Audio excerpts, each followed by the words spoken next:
नमस्कार दोस्तों, मैं अंबुज सिंह आप सभी को अपने यूट्यूब चैनल प्रयागराज टैलेंट में स्वागत करता हूं। दोस्तों, आज मैं संस्कृत विषय में नेट जेआरएफ से संबंधित आप सभी से कुछ बात करना चाहता हूं और अपने अनुभव शेयर करना चाहता हूं।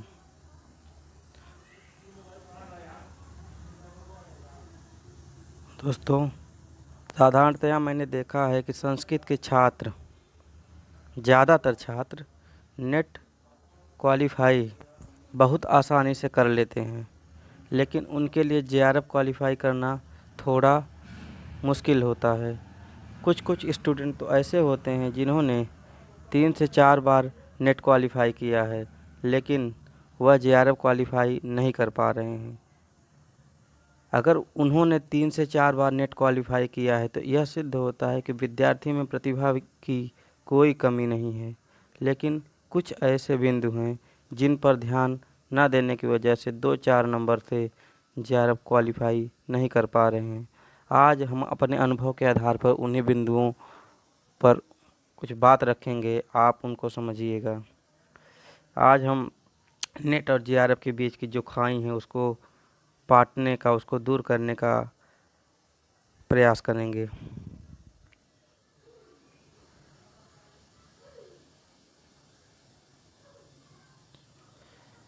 दोस्तों, नेट वाले विद्यार्थी जेआरएफ क्वालिफाई क्यों नहीं कर पाए, इसको हम 3 बिंदुओं में स्पष्ट करने का प्रयास करेंगे। पहला है विगत वर्ष के प्रश्न पत्र का गहन विश्लेषण। दोस्तों, जहाँ तक मेरा मानना है कि मैंने कि काफ़ी विश्लेषण किया अपने अनुभव के आधार पे, तो एक बात निकल के आती है कि लगभग 50 से 60% संस्कृत विषय में क्वेश्चन जो होते हैं वो प्रीवियस ईयर से ही आते हैं। ये 2018 तक ऐसा ही था। कि प्रीवियस ईयर से 50 से 60 पर अगर 100 क्वेश्चन का पेपर बनता था तो उसमें 50 क्वेश्चन लगभग रिपीटेड क्वेश्चन आते थे। 1995 से 2018 तक के अगर सभी प्रश्न पत्रों को अच्छी तरीके से सॉल्व कर लिया जाए तो लगभग इतने क्वेश्चन आपको मिल जाते थे। लेकिन जब से एनटीए ने पेपर कराना शुरू कर दिया तब से कुछ परिवर्तन हुआ है और रिपीटेड क्वेश्चनों की संख्या में कुछ कमी आई है, लेकिन यह भी तब भी 40% क्वेश्चन आपको प्रीवियस ईयर से मिल ही जाते हैं। 40% क्वेश्चन आपको प्रीवियस ईयर, लगभग 40 क्वेश्चन 100 में से आपको प्रीवियस ईयर से मिल ही जाते हैं। अब इसमें आपको सिर्फ एक ही बात ध्यान रखनी है कि विगत वर्ष के प्रश्न पत्र किसी भी हाल में गलत नहीं होने चाहिए, क्योंकि जितने भी स्टूडेंट तैयारी करते हैं तो उनसे यही आशा की जाती है कि जो रिपीटेड क्वेश्चन है वो कम से कम वो तो गलत ना हो। वो अगर आप 1-2 क्वेश्चन गलत देते हैं तो आप उसके लिए आप उस माइनस में चले जाएंगे। और इसके लिए आपको करना क्या है, संस्कृत गंगा की एक आती है, क्या कहते हैं कि प्रीवियस ईयर पेपर की पूरी बुक है। वो जब से पेपर यूजीसी का हो रहा है तब से पूरा साल भर रखा हुआ है। तो संस्कृत गंगा या अन्य किसी प्रकाशन के भी आप ले सकते हैं। तो संस्कृत गंगा या अच्छी इसलिए है क्योंकि उसमें जब क्वेश्चन दिया रहता है तो उसके नीचे सोर्स भी दिया रहता है कि ये प्रश्न आया कहाँ से है। तो आप सोर्स के आधार पे वो देख सकते हैं कि यहाँ जैसे वेद का कोई क्वेश्चन आया कि ऋग्वेद पर भाष्य कौन कौन लिखा है, तो वो आप वैदिक सूक्त संग्रह जब खोलेंगे तो वहाँ पे लगेगा, जो क्वेश्चन आया रहेगा वहाँ पे आप इम्पोर्टेंट और टिक मार दीजिएगा। तो बाद में अगर फिर वही क्वेश्चन मिलता है तो आप फिर सोर्स के आधार पे जब खोलेंगे तो आपको क्वेश्चन फिर से मिलेगा, तो आपके दिमाग में क्लिक होगा कि हाँ ये क्वेश्चन वहाँ मिला था। तो इससे धीरे धीरे जनरली आपको क्वेश्चन दिमाग में बैठते जाएंगे।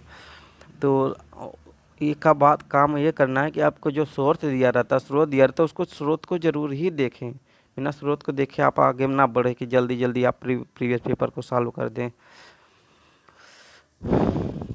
और इस तरह आपको वो प्रश्न याद करने में थोड़ा समय लगेगा, ज़रूर लगेगा, लेकिन इसका लाभ अब एग्जाम हॉल में बहुत अच्छी तरीके से देखने को मिलेगा।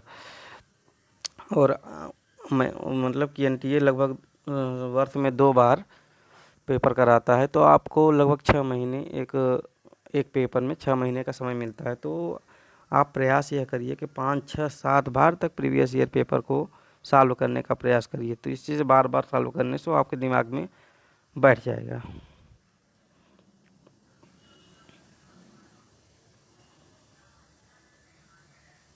दोस्तों, दूसरी बात जो निकल के आती है कि presence of mind in exam hall.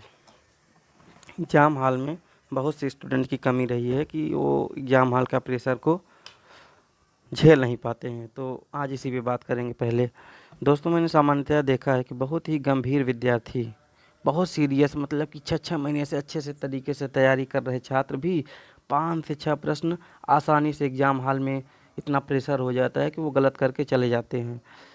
तो ये 5 से 6 प्रश्न बहुत कीमती प्रश्न होते हैं, क्योंकि जनरली आशा की जाती है कि जो इजी क्वेश्चन है वो आप गलत ना करें, लेकिन फिर भी आप दबाव में या किसी भी और वजह से आप अगर 5 से 6 प्रश्न सरल प्रश्न गलत कर देते हैं तो आपके लिए ये बहुत ही दुखदाई सिद्ध होगा आगे। क्योंकि साधारणतया सभी विद्यार्थी ऐसे प्रश्न सही करने का प्रयास करते हैं और आप गलत कर दिए हैं तो सिर्फ एग्ज़ाम हॉल के दबाव के कारण यह गलत है, तब कष्टदायी हो जाता है। जब आप जेआरएफ और आपका 3 अंक से जेआरएफ रुक रहा है और 3-4 प्रश्न आप ऐसे, मतलब कि आपको आ रहा है फिर भी गलत कर रहे हो, तो ये फिर इसको बहुत केयर करने की ज़रूरत है कि ये गलत ना हो।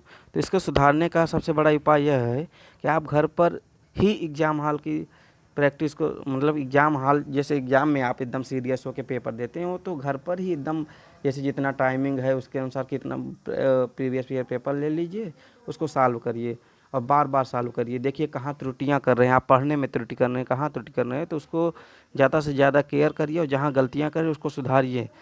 जहाँ गलती हो रही है उसको इग्नोर करने की बजाय उसको विशेष ध्यान दें। और आपको इस तरीके से अगर आप करेंगे तो आपको जल्द से जल्द बहुत ही सकारात्मक परिणाम देखने को मिलेगा।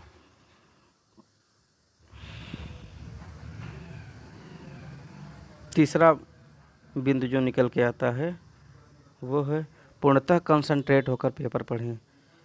जनरली हम देखते हैं कि जब पेपर एग्ज़ाम हॉल में जब पेपर देना शुरू करते हैं तो हम सोचते हैं कि आगे वाले को ये प्रश्न आ रहा है या पीछे वाले को ये प्रश्न आ रहा है, तो इसमें हमारा कंसंट्रेशन भंग होता है।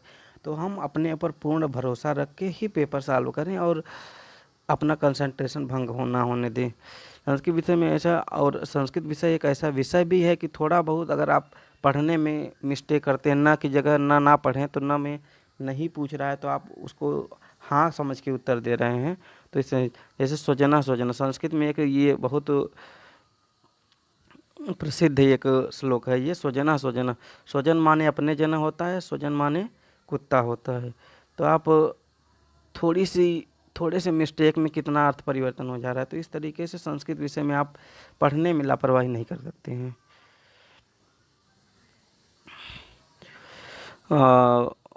उसके बाद फिर तो इसके लिए आपको करना क्या है, पूर्णतः आप एकाग्रचित होकर पेपर पढ़ें, क्योंकि थोड़ी सी गलती आपको एक प्रश्न की हानि करा सकती है।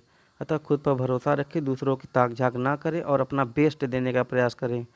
क्योंकि जब हमारी ओएमआर सीट चेक होती है तब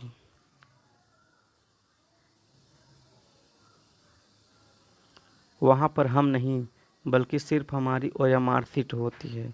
हम बाहर से कितने ही प्रतिभाशाली हों, बहुत प्रतिभाशाली हों, हमारे बहुत लोग तारीफ़ करते हो, गुरुजन तारीफ़ करते हो, लेकिन जब एग्ज़ाम में बैठते हैं तो सिर्फ जब वो आप पेपर कर सॉल्व कर चुकते हैं तो ओएमआर सीट ही आपके प्रतिनिधित्व करती है। आप वहाँ नहीं जाते हो कि आप बहुत बड़े विद्वान हैं तो आपको पास कर दिया जाएगा। आप ओएमआर सीट पे जो गोला किए रहेंगे उसी के आधार पर आपका मूल्यांकन होगा, तो उसको भरने में आप गलती ना करें।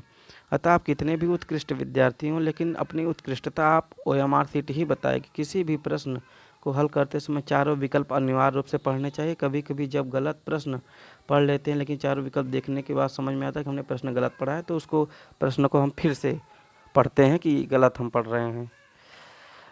इस तरह से आप छोटी छोटी गलतियां दूर करके एक अच्छा रिजल्ट प्राप्त कर सकते हैं। और जनरली क्या होता है कि जेआरएफ क्वालिफाई करने में 3 से 4-5 क्वेश्चन ही हमारे कम पड़ते हैं, तो वो इन 3-4 बिंदुओं को ध्यान रखकर हम बढ़ा सकते हैं। और ये बहुत बड़ी बात नहीं है उसको बढ़ाना, आप बस अपनी लापरवाही को छोड़ें और थोड़ा गंभीरता और ले आएँ पेपर सॉल्व करने में भी, क्योंकि तैयारी ही सब कुछ नहीं होता, तैयारी के साथ उसको पेपर को सॉल्व करने का तरीका भी आपको समझना चाहिए। स्वामी विवेकानंद ने कहा था, मन का संकल्प और शरीर का पराक्रम यदि किसी काम में पूरी तरह लगा दिया जाए तो सफलता मिलकर रहेगी।